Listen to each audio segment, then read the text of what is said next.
welcome to episode 23 of the Woke-ish podcast. This is Ebony. And this is Zelma. And this week we are talking about friendship and friendships as an adult. Yes. How do friendships and adulting go hand in hand? Yes. Or do they?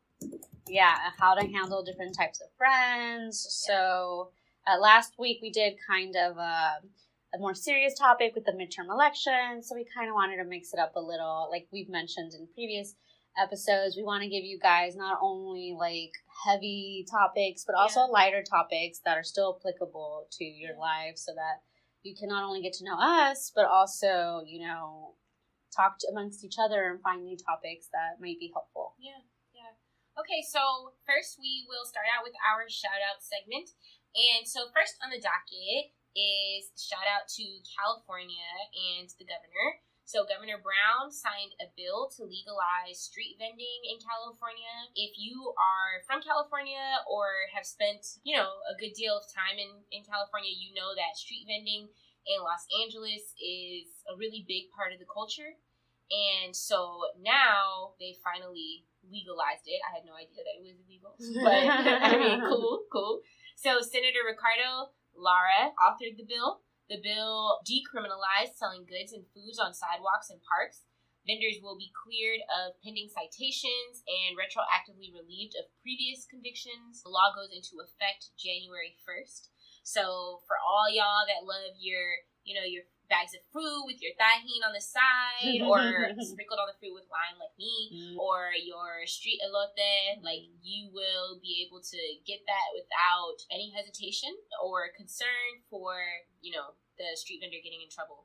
So yeah, shout out to Cali and shout out to Governor Brown and Senator Lara. Yes, and our second shout out goes to DJ Riobamba, who is a Latinx DJ who uses her platform as a DJ to bring awareness of the political climate through discussions and also by donating money made through events that she hosts to immigrant organizations such as the Immigrant Defense Project and Detention Watch Network. And so if you want to know more about her, follow her on Instagram at Riobamba, that's RIOBAMBA_DJ to see her at work. And if you go on her Instagram, you just see that she not only hosts these events where she's doing her music, and the cost of entry for the events are donated to these organizations that raise awareness for different topics such as immigrants. But it's also cool because she also hosts discussions, and so I saw one where it was talk about how music impacts culture. And so she talks about it. It's a space where speakers come and she talks about it. And I just think it's really cool for her to just integrate not only what she loves, being a DJ, and her music sounds pretty dope. If you go on her Instagram and it's, of course, it's she's Latina. So it's just kind of I don't know where she's from, but it's definitely Latino type music, but it's also techno-ish. So it's pretty cool. And she, she's a woman of color, she's not only just, trying to do what she does through music, but also bring awareness to the political climate. And so just shout out to her for doing that. We always just shouting out people. She's not super, super, super well known, but when I came across her on Instagram, I just thought that she was someone that deserved to be on our shout out because whatever way you can find to use social media, to use what you do, to use music, to bring awareness to anything that's important to you, I think is really great. And so shout out to DJ Riobamba and to anyone else who's out there hustling, trying to not only make money, pursue their passion project, but also do something good for the community. Promoting social awareness. Yeah. And finding creative ways to do it. Yeah, in a way that's accessible to people who want to party and go to a club. So definitely shout out to her. And if you know anyone who does anything that you think deserves a shout out, even there's lots of people starting school again, lots of people who are non-traditional students, lots of people who maybe are taking a little bit longer to get their degree. If you want to shout out anyone, please send that info. At the end of our episode, we always give you guys different ways to reach us, but that's what this shout out segment is for, is to shout out everyone. Okay, and so now we will jump into our In the Know segment. Okay, so now for our In the Know segment. Yes, and so our first In the Know is, I saw this, and it's actually on a lot of news outlets because now it's becoming like even bigger. But it's this disagreement about whether Sesame Street's Bert and Ernie were gay. So if you don't remember, Bert and Ernie are two, like, what are they, like Muppet type things on Sesame Street that were roommates. One was really serious and one was really like more relaxed. And so the whole concept was they're total opposites, but they like get along. And so one of the former Sesame Street writers, Mark Saltzman, revealed that not only did he consider the characters Bert and Ernie to be a gay couple, but he used his own relationship, his own same-sex relationship, as creative inspiration. And so, of course, people got all tied up about it.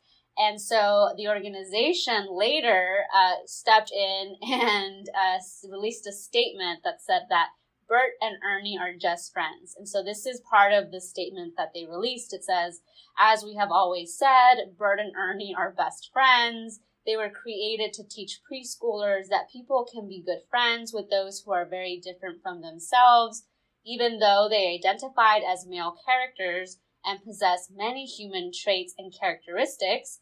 They remain puppets and do not have a sexual orientation."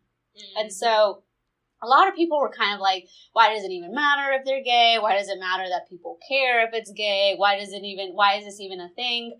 And for me, why I think it matters is because my research focuses on the experiences of sexual minorities. And time again, I encounter people who tell me that they were aware of same-sex attraction when they were like children in kindergarten, as early as 5, 6 years old. And some people may think like, oh, that's too early for you to know you're gay. But you also hear a lot of little boys saying they have girlfriends, a lot of little girls saying they have boyfriends. Yeah, little boys and girls, 4 years old, kissing each other on the lips. People think that's so cute. Yeah, and so it's just kind of like, it's kind of understandable for heterosexual attraction to happen that early, but not for same sex. And so why I think it matters is that when people are really pushing against like, no, they're not this, or no, I'm not a minority, no, I'm not gay, not that there's anything wrong with it. It's like the fact that you have to push so hard to make sure that you're not that, to me, sends this message that there is something wrong with being that. And so I'm just thinking, or at least, and introducing it to kids.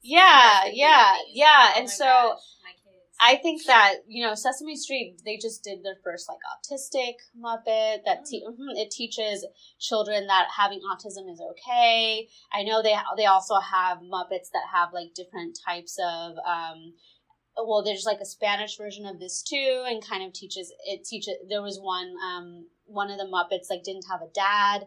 So it was, like, it teaches about different types of people, and so I think that... I didn't even know Sesame Street was still... I mean, I knew it was on, but I didn't know they were making new episodes. No. I mean, I think it's great. I mean, I always tell people Sesame Street is so particular to me because that's how I learned English.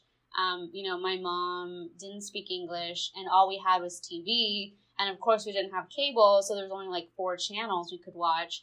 And PBS was one of them. And so I watched Sesame Street, like, even far older than probably I should have watched Sesame Street. But I learned a lot, and that's where a lot of just, like, listening to English came from. And so I think that this just kind of emphasized to us that, like, we're definitely, as a society, not ready to... We're a little more understanding of same-sex couples and... same-sex attraction and same-sex partnerships and stuff like that. But I still think that there's, every once in a while, you just get reminded that heterosexuality is the norm and heterosexuality is always assumed. And these messages that are being sent are being, like, internalized by children. And so the adults that I have interviewed that tell me I knew when I was 5 that I liked, as a boy, that I liked another boy, like out there are 5-year-old children who kind of having feelings about same-sex attraction. They don't have to be sexual. Yeah. It's just like, I think this person's cute. Yeah. Now, they don't know, obviously, anything about sex. Anything that they're doing as far as kissing and stuff like that, it's not about sex. It's about what they see adults do. Mm-hmm. And so little boys may not kiss each other, maybe not because they don't want to, but because they haven't seen adults do it. And so it's like, you know, I haven't seen anybody else do this, but I think he's cute or whatever, you know? Yeah, and I think, so I don't know, I think that this is just a reflection of a greater conversation that we need to have as a society, which is like, and I think this is the same with race, this is the same with racism, and this is the same with gender and sexism. Speaking of gender, I want to tell you something else that I learned recently. Okay. That Winnie the Pooh is a girl. No, yes. But he's not wearing pants. But what is that? What is that feeling that you have? Confusion? No, that feeling, that's about gender. That's about gender representation. Why is it so it's okay for a boy bear to not wear pants, but not okay for a girl bear to not wear pants? No, that's a good point. That's a good point.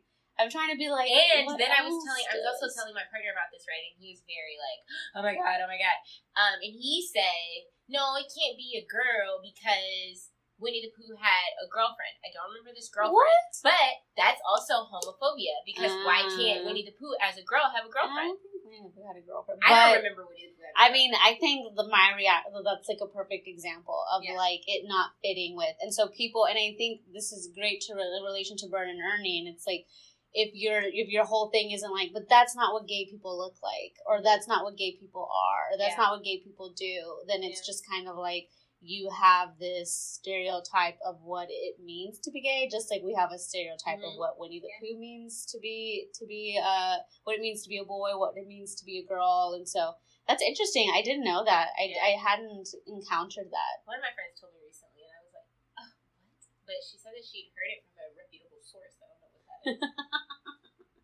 Man, okay. And so our second story is a little bit darker because it involves a border patrol agent who has been arrested in connection with 4 deaths. And so I think technically he qualifies, and of course it's a he, qualifies as a serial killer because he took breaks between each death. And it was done within a certain amount of time. Like, it wasn't like across his life. It was actually like not that long ago. And so police officers arrested the agent Juan David Ortiz early on Saturday morning after and that's his name? He's Latinx, I think. Oh my god. Isn't that, I know. Early on Saturday morning after a woman who claimed she had been abducted by Mr. Ortiz escaped half-clothed and sought help at a gas station in Laredo. So this is a statement from an article that I read about his arrest, and it says, "We consider this man to be a serial killer who was preying on one victim after another," Sheriff Cuellar said. "Fortunately, he's now been apprehended. Mr. Ortiz is suspected of shooting the 4 victims, 2 of whom were identified on Saturday as Melissa Ramirez, who is 29, Claudine Luera, who is 42. Ms. Luera was found still alive but in critical condition on Thursday near a stretch of Texas, but later died at a nearby hospital." And then this is something that I saw also recently, that another female victim remained unidentified and was referred to as Jane Doe, but that a 4th woman appeared to be a transgender woman. And so what they're saying is that all these women were sex workers, and so he was targeting sex workers.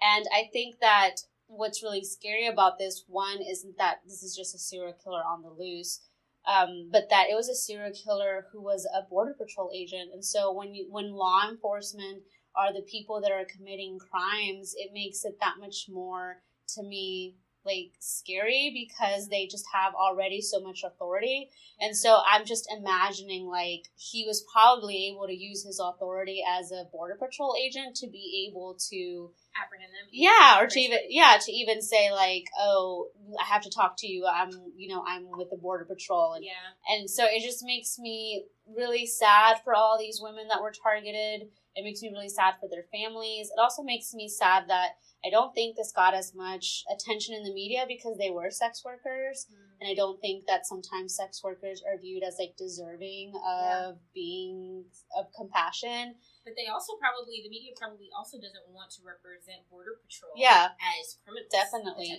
because they do tons of crazy shit, like, all the time. Yeah. All the time, taking advantage of people, abusing their power and authority and their weapons. Yeah. Yeah, and you don't ever really hear them portrayed in a negative light. Yeah, and I think just like one of our criticisms about police and like maybe there should be more thorough psychological evaluations. It's like serial killers can kind of be identified. Yeah. There are certain profiles of people that do these things. They don't just become serial killers when they're in their 30s or 40s. And a lot of times you can see that when they're kids. Yeah, no, so these things are things that progress, like they worsen over time. Yeah. So those same, I don't know about y'all, I watch a lot of Law and Order though, and it's like they're always showing like the profile of the sociopath, and it's like, they don't really have a lot of emotion, they don't really feel sad or like pain or anything like that. When little kids abuse animals or abuse their younger siblings and things like that. So these are people that we could easily weed out of law enforcement if we took it seriously. Yeah, and I think another issue this brings up is what a lot of people had been saying about Border Patrol and Trump's whole, like, we need more troops on the ground is because they're trying to do this so fast, hire so many Border Patrol agents so quickly that they're not making sure that they're having the best quality, best trained Border Patrol agents. And so I think that this is also a reflection of that. Like, if you just don't take time to make sure that because these are still law enforcement officers, like, they have a lot of power and a lot of authority, and if you don't make sure that you have the best qualified people, then these are four women that we know of that were murdered, 4 different families that were affected and impacted, and I just think that it's really sad on so many different levels, but also really frustrating. And to me, the ultimate frustration was that it wasn't publicized in the media, and 2, with the death of the transgender woman, like, they kept referring to her as a man, and they called him John Doe. And I think that, all these were women. Like, he obviously was targeting women. She identified as a woman, and what we've talked about in previous episodes, it's a transgender woman of color has a very short life expectancy, and so transgender women of color are most likely to be murdered, and to not even respect them in death, to say, like, okay, all they have to do is refer to her as she would have liked to be referred, but ultimate... because of transphobia and all of these, like, we were taught, like, I mean, even in something that you illuminated in the previous discussion we were having, I mean, it's homophobia, it's sexism, it's transphobia, it's all of these things, because why are we so wedded to this language? Like, we feel like so tied to and so loyal to these adjectives. Like, why? Yeah.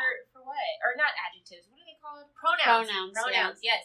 Like, and so, I mean, why is calling this woman her or she so painful? Yeah. Like, why? And so, and the article I was reading even said although she's a transgender woman, the police are referring to her as a he. Just to be disrespectful. For no other reason than to be disrespectful. Because it's no sweat off your back. No, it doesn't, like, there's nothing, it doesn't, I mean, they take the time to make sure that, we've been talking about the Amber Geiger shooting in Dallas. Like, they really take the time to make sure that her image is protected. Like, why can't we just do that with murder victims as well? We see that with Botham. They don't see them as victims. Yeah, they criminalized him in death, and they're kind of, like, shaming this transgender woman in death as well. Any minorities are not given that victimhood status, or the victim status. So sexual minority, racial minority, even sometimes gender minority, unless you're a cop, as we see, you don't get the status of victim. Yeah. Because Amber Geiger is being painted as a victim. Yeah, no, she is. She was the murderer, and so all of these things and the decisions that we make are very strategic. They may not always be conscious decisions. You know, like this is very deeply embedded in the subconscious that like, oh, these types of people are not victims. These types of people are always criminals. Yeah. So even if you are illegally crossing the border, you being murdered is kind of just par for the course. Like they don't really see it as, oh, you know, this person is a criminal and committed a criminal act by murdering someone, regardless of what their actions were, like their non-violent actions, you know? Yeah. But we see this as acceptable, like, oh, well, if they hadn't been crossing the border in the first place, but it's like, no, you, like, I mean, I think that they probably try to find the most patriotic, most xenophobic people to fill these positions in the first place. So it's no shocker that they're violent. They're probably very full of hate and all of these things, super hateful. Yeah, but I mean, one of the things as situations like this happen, because even just a couple hours ago, a woman that they're describing as a disgruntled employee killed several people at a Rite Aid in Maryland and herself. And I'm like, at what point are we going to recognize the NRA as a gang? Like, the NRA is essentially, like, I mean, they're essentially they're complicit in domestic terrorism, and they aid it, you know? Yeah. And it's like, at what point are we going to hold our country and our government and, like, you know, groups like the NRA accountable for all of these murders? Like, people, if people didn't just, you're upset at work and so you kill people. If you didn't have access, and they always say, oh, well, it's not guns killing people, people kill people. Well, you're not doing psych evaluations. Yeah. So what's the other option that we have? Yeah, or even like in this particular instance, there are people who are saying these women put themselves in risky situations because they were sex workers, and so they are complicit in their own death, because were they not sex workers, they wouldn't have been in this situation. But we don't do that with the NRA. We don't say, were it not for access to guns, then we wouldn't have this situation. Nope. And so it's just kind of like the frustration to see that sometimes there are certain framings that are used for people, like in this case, people of color, women, victims, but never for the groups and organizations that have a lot of power and have a lot of money. Yeah. And that's what like makes it more frustrating for us looking at from the outside in, is like there's just so much language. The way that you frame things is so important because it highlights who you think is valuable and important and who you think is not. Yeah. Because their logic, they don't think that people that are being, they don't think that children who are being killed while they're in school, women that are being killed while they're at clinics, people being killed while they're at work, they don't think that those people's lives are as valuable as theirs, because essentially what the NRA is arguing is that because there's this 1% chance that a burglar could break into my house at night, I need to have a gun, which means that everybody needs to have access to guns. Mm-hmm. And it's like, that's what we're paying for. We're paying for their protection. We're paying to protect them with our lives. Yeah. Because they think somebody might break. Ask them how many break-ins there have been, like in their neighborhood. They probably couldn't even tell you. But they're concerned about these hypothetical break-ins. And so give them all guns. Everybody. Yeah. It's ridiculous. Yeah. Okay, so that wraps up our In the Know segment. And now we'll move on to What's Being Slept On, where we'll be discussing adulting and friendships. So I strongly suggest that you wake the fuck up. Okay, so now for our What's Being Slept On segment. So we were I actually don't know what the inspiration for this was. What was I don't know. I think I recently, maybe it was from one of the other podcasts or something, but I was recently listening to somebody give somebody else advice about how to navigate their friendships. You know, and I was thinking, like, people don't talk about it enough, but navigating friendships as an adult is super hard. Yeah. And I mean, for a bunch of different reasons that we're going to talk about, but, you know, I think whether we're talking about meeting new people, whether we're talking about maintaining old friendships, those things are difficult. And I think also communication changes as an adult. You have a bunch of other things that you're juggling, whereas, you know, as a kid or as a teenager, like, basically your friends are your whole life, you know? But then as you become an adult and people start moving around, people start entering new phases of life, people move, you know, the amount of time that you have to be able to hang out with your friends or talk to your friends changes. Like, there's a lot of variables that factor in. Personalities change. People grow in different directions, and so that could come with changes in your personality and stuff. But yeah, sometimes it's hard, and so we just wanted to talk out some of those things and, like, our experiences. Yeah. So the first question that I had is, are adult friendships different than childhood and teenage friendships? And if so, how and why? I think they are, because I think that friends serve different purposes in different stages of your lives. And so I think that when you're a child or a teenager, you kind of have friends by, like, just accessibility. So your friends are most likely who you see at school or who you live around or who your parents are friends with. Whereas as adults, they're more like friends that you seek out or you make based on, and I think also when you're a child and a teenager, you still don't quite know who you are.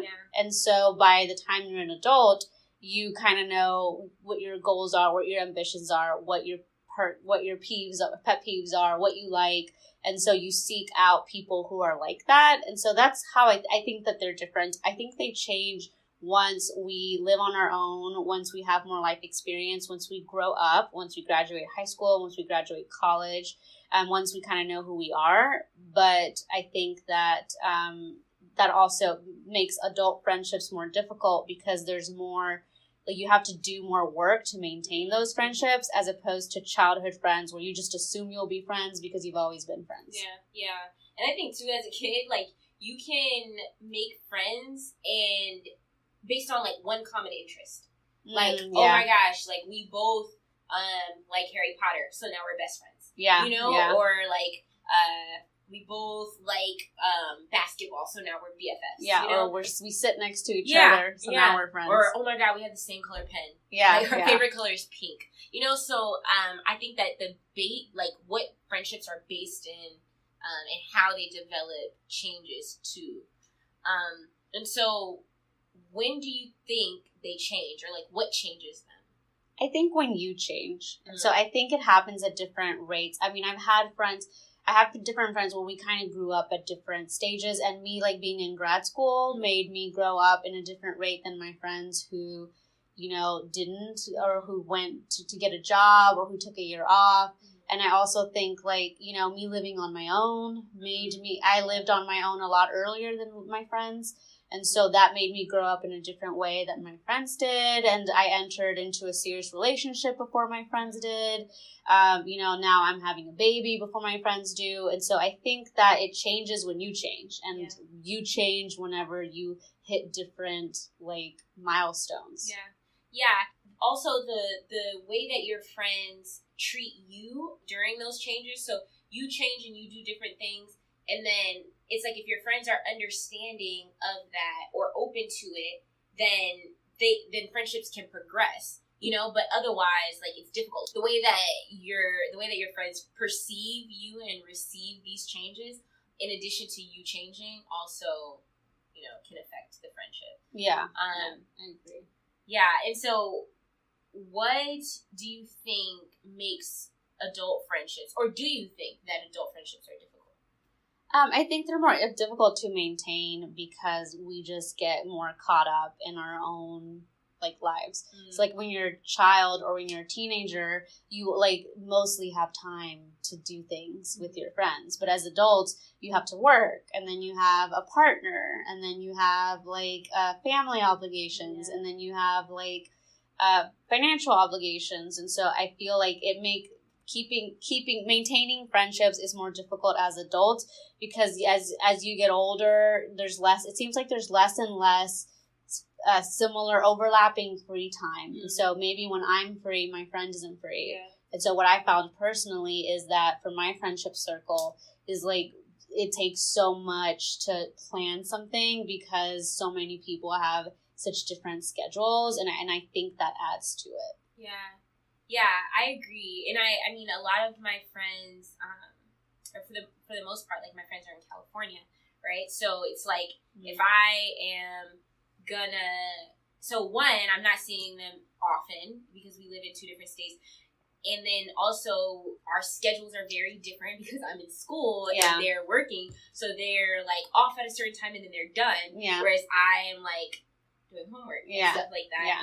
And also the times when I do have to be able to like say talk on the phone or something like that, it's like very not flexible, but like it changes from day to day. Right? So it's like they may only have their lunch break or after work to talk, whereas I may have, you know, an hour in the middle of the day randomly on a Tuesday. Yeah. Then there's also the time difference, and so trying to figure out when we talk and all that stuff. So yeah, it's like it depends on your life and how your life, like you said, like maps onto your friends' lives, and then, you know, also location and people moving around and changing a lot can affect that too. Yeah, so trying to figure out how to, like, it takes compromise, you know, and then sacrifices in some ways. Yeah. And communication, definitely. What are your thoughts or opinions on making friends as an adult? I think it's harder because, well, for me, because like I said earlier, making friends as a kid or a teenager, it was like whoever happened to be at my church or at my school or my mom's friends. That's who my friends were. But then as an adult, it's like you have to go out and make friends. And I'm a very introverted person. And so it's hard for me to put myself out there as opposed to like my sister who like has so many friends that she, you know, has to, when she has a party, she can't invite all of them. And for me, I'm like, I only have 5, like, when I'm making my list. But they'll be there. Yeah. And I also think for me, like, being in grad school, what's hardest is all my friends move away. So after my master's, all my friends went to PhD programs, of course, in different states. And now in my PhD program, all my friends are going to leave. And so it's just like, you know, people who make friends at work or who keep their friends that they live it with can maintain those relationships. Whereas if you're in school, you're you know, you spend so much time around school people that they tend to become your friends, and then you forget that, like, especially if you're doing academia, like, those people are going to move away because they're not from usually the city that they're studying in, or they get a job somewhere else. And so for me, what's been difficult is once I do make friends, they all tend, so I have right now friends in like so many different states, but you know, they, in terms of people that stay with me in the city that I'm in, they like get smaller and smaller. And so it's, for me, that's what's been difficult, like being in grad school and trying to make friends. Yeah. I agree with that, especially the first part. I'm pretty introverted, and then I'm also pretty shy. I feel like making friends as an introvert is very, very, very challenging. And I'm also pretty socially awkward, like when I'm in groups of people that I don't know, or, you know, introduced to new groups of people. Usually when I'm interacting one-on-one with somebody, like a new person, I'm fine. Yeah, but if it gets to be like more than one, like 2 or 3 or 4, then I'm very, very awkward. And I oftentimes don't know how to like carry a conversation like with a new like woman, you know. It's like, beyond, like, especially beyond small talk, it's like it's terrible. Like, I don't want to talk to you about the weather. Like, that's weird. Yeah, what you do, like, okay, you know. So so trying to figure out how to get it from we met and we're cool to now we're friends and we hang out is definitely a challenge. Especially when there aren't a whole lot of things in common. Like, if I meet people at school, we can talk about school. Right? But outside, no, that's true. Yeah. And do you think that social media helps at all? Like, so you were saying, so like both of us, we have friends out of state, you know, and so it's like how to maintain those friendships too. I feel like social media for me helps. No, I mean, just before this podcast, you did a video call on Facebook Messenger to my friend in Ireland. And it's because if I were to use my phone, international calls, that would be so expensive. And in that, she was like, oh, I saw pictures of this. And I told her, oh, yeah, I saw that you did this. So it was kind of like we were able to show each other that we still keep up with each other. And like that's been really helpful for my out-of-state friends, and I'm able to just like comment on, you know, they'll put statuses, and I feel like I'm in the loop of what they do, and I can very easily access and see like, oh, what is my friend in California doing? What's my friend in Florida doing? And so for me, I definitely think social media has been really helpful. Yeah, I agree. Okay, so let's talk about how you end adult friendships, or like what that experience is like. Yeah. If you had to end an adult friendship, and if you have, like, was this a friend that you had for a really long time? Or I don't like the way I ended my adult friendship. I feel like looking back, I should have done it a little better. It was a friend that I had from high school, so probably, you know, I was friends with her for a long time. We even lived together, but it just got to a point where everything was about her, and I felt like there wasn't enough, like, I didn't feel like we talked about like my stuff. I felt like my role was to help her through every crisis that she had. And I didn't feel like I got the same back. And when it was my turn to have a crisis in my family, her response was like, but I need you. And so, yeah, and that's when I realized, like, okay, this isn't healthy, because a healthy friend wouldn't have this selfish reaction when I'm telling her, wait, so I needed to move. She needed you for something, and then you were I'm going through this We thing. lived in a different city, and I was like, I need to go back home.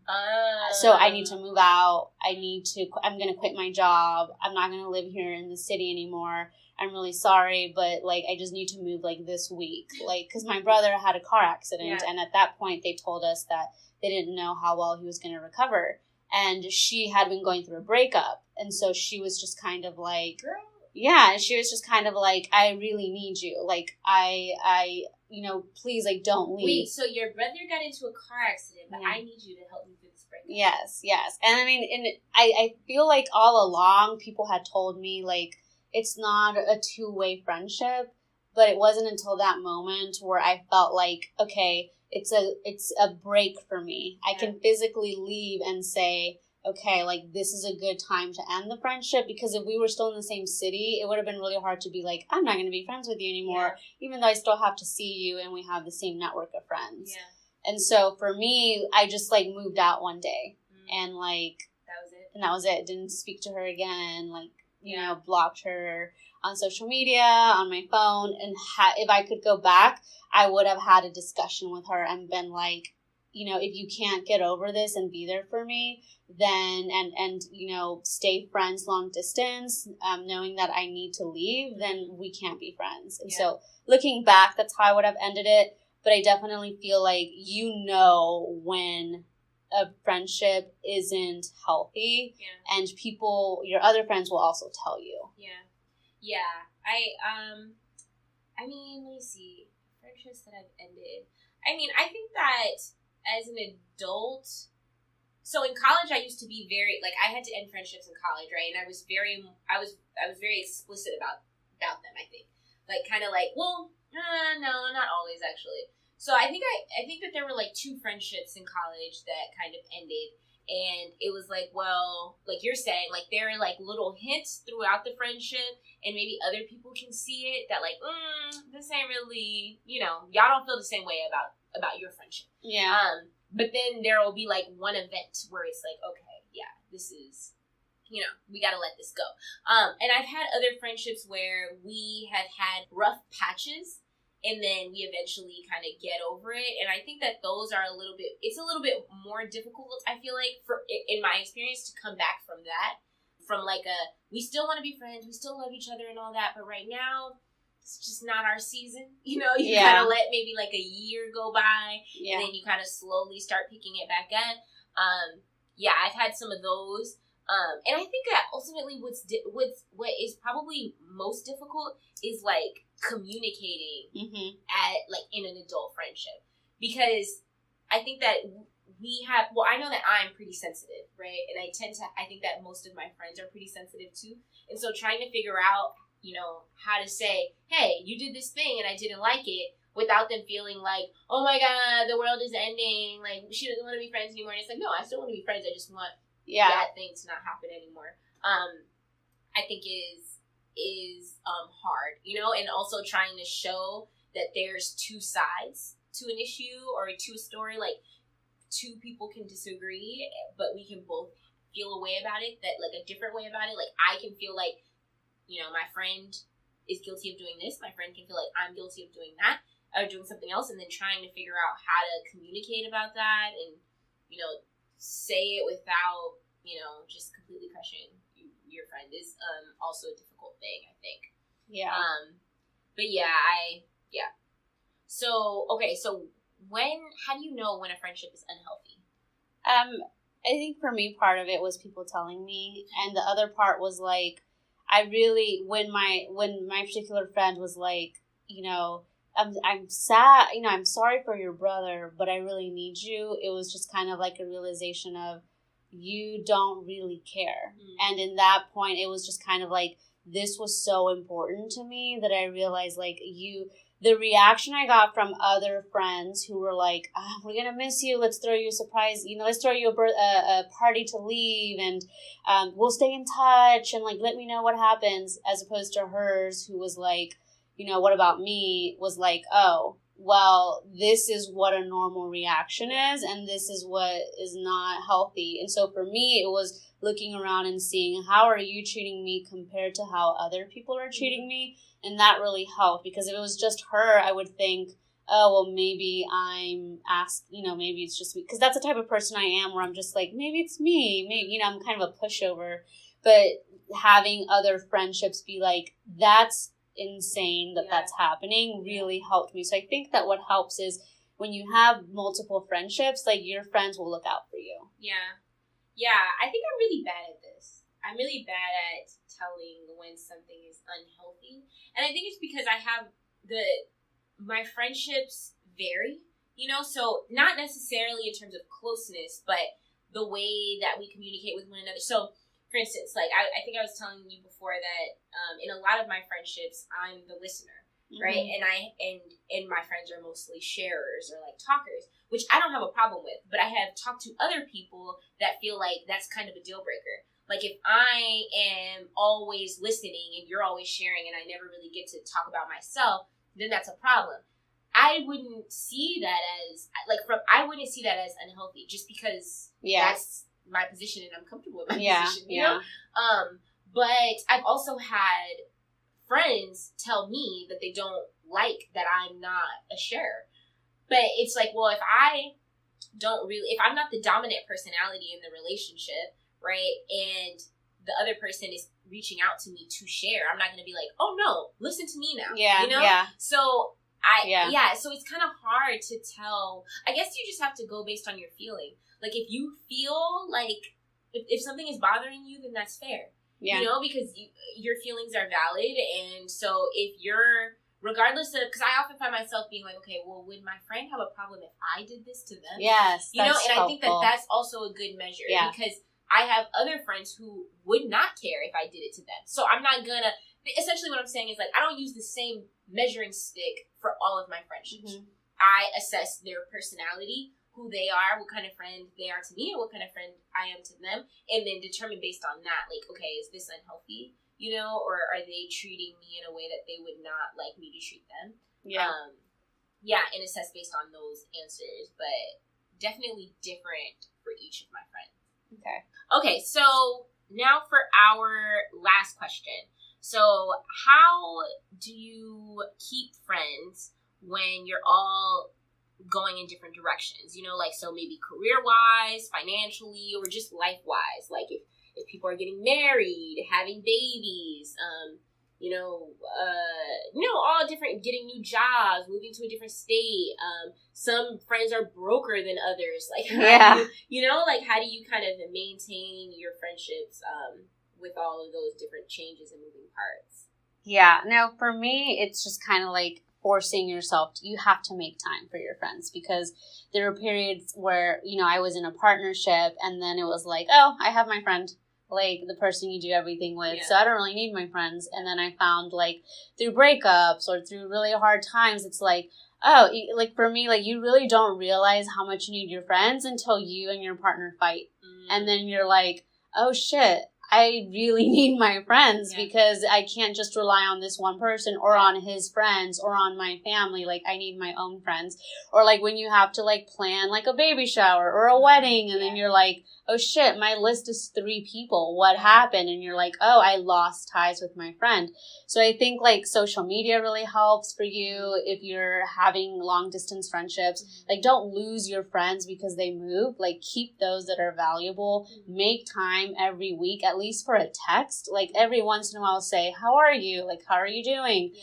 Make time to like do a lunch or a dinner or a brunch every like once a month or something. Like, start low with once a month, but like you have to work on your friendships as much as you work on any relationship. Yeah. No, I can definitely say from personal experience, it is very easy to like just get so consumed, like you said, like consumed in your relationship because it's like, oh, this is the person that I spend all my time with, and then before you know it, it's like, oh shoot, I haven't talked to so and so in a couple weeks, you know, so let's schedule a phone call to update each other on what's going on, or like a FaceTime or whatever. Like, it doesn't always have to be, you know, oh my gosh, we gotta go to dinner, or we gotta, you know, have a girls' night every whatever. But it's like, you know, assess what your work schedule is like, or what your other obligations are, and find a way to compromise so that it's not like, oh, I haven't seen or talked to you in a couple months, like, you know. And be open and honest and transparent with your friends too. Like, if you're going through a period where it's like, oh, you know, I don't know, in grad school language, like, I'm going through comps right now, so probably not going to be able to hang out as much as I would otherwise. Like, I'm pretty swamped. Or even like right now, like working on my dissertation, you know, where I was talking to my best friend like every day or every other day. Now it's kind of like, I gotta, you know, with the time difference, like, I gotta talk to you. We gotta talk once a week, you know? So you gotta just be open and transparent and let people know what's going on. Don't just ghost them and then pop back up 3 months later. Like, hey, when you have an issue. Or being like, so something bad happened, I need you now. Like, be a consistent friend. Yeah. So thank you so much for listening to us. We hope you got like some insight into us and into friendships in general. As always, if you have any questions, any feedback, please email us at woke.ishpodcast@gmail.com. Also follow us on Instagram at wokeishpodcast. We'd be more than happy to hear any feedback that you have, both good and bad. And thank you so much. We look forward to hearing from you guys. And until next time. Bye.